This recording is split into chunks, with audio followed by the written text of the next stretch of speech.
បាទអនុញ្ញាតគោរពជំរាបសួរពុកម៉ែបងប្អូនជាទីសន្តាប់និងជាទីរាប់អានបងប្អូនណាថ្ងៃនេះខ្ញុំនឹងមកអាននៅខ្លឹមសារដែលសម្ដេចនាយករដ្ឋមន្ត្រីហ៊ុនម៉ាណែតលោកបានសរសេរនៅលើទំព័រ Facebook ផ្លូវការរបស់លោកពាក់ព័ន្ធជាមួយនឹងការ call ទូរស័ព្ទទៅកាន់ប្រធានាធិបតីសហរដ្ឋអាមេរិកនិងនាយករដ្ឋមន្ត្រីម៉ាឡេស៊ីពាក់ព័ន្ធជាមួយនឹងចំនួនកម្ពុជាថៃដែលបងប្អូនដឹងស្រាប់ហើយថាថៃបានកងទ័ពថៃបានបាញ់បាទមកលើប្រជាពលរដ្ឋស្លូតត្រង់របស់យើងដែលបណ្ដាលឲ្យស្លាប់ម្នាក់និងរបួសប្រមាណជា4នាក់បាទមានព្រឹត្តិការណ៍នេះកើតឡើងបាទនាយករដ្ឋមន្ត្រីកម្ពុជាក៏បានទំនាក់ទំនងទៅកាន់ប្រធានអាស៊ានគឺនាយករដ្ឋមន្ត្រីម៉ាឡេស៊ីនិង call ទូរស័ព្ទផ្ទាល់ទៅកាន់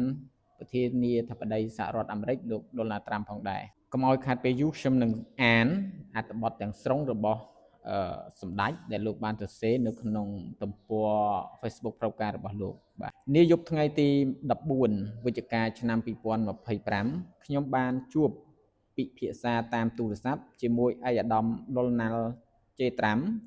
ប្រធានាធិបតីសហរដ្ឋអាមេរិកដើម្បីពិភាក្សាអំពីការវិវត្តសភាពការតាមបណ្ដោយព្រំដែនកម្ពុជាថៃ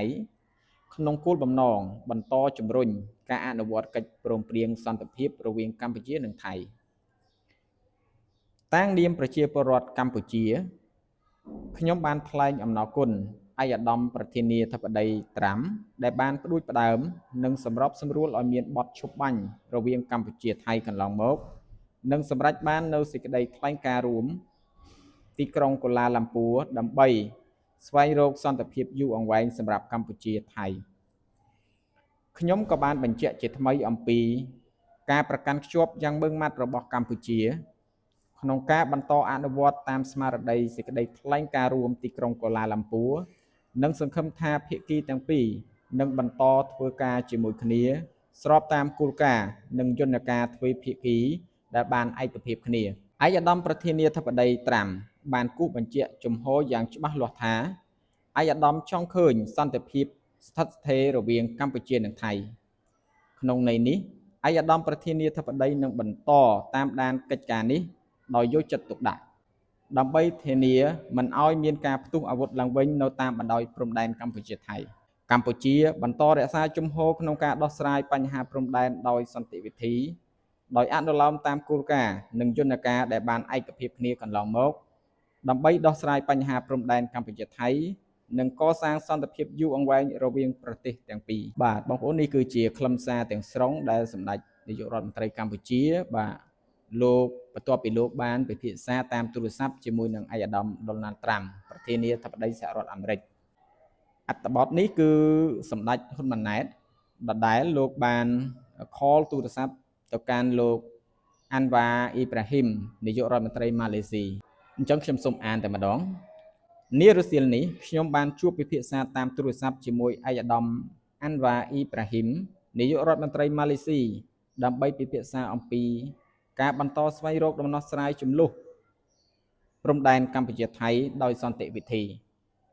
ខ្ញុំបានថ្លែងអំណរគុណឯកឧត្តម Anwar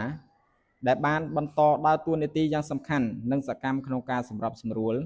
ស្វែងរកដំណោះស្រាយដោយសន្តិវិធីរវាងកម្ពុជាថៃកម្ពុជាបន្តរក្សាជំហរក្នុងការដោះស្រាយបញ្ហាព្រំដែនដោយសន្តិវិធីនិងដោយប្រើប្រាស់យន្តការដែលមានស្រាប់និងបានឯកភាពគ្នាកន្លងមក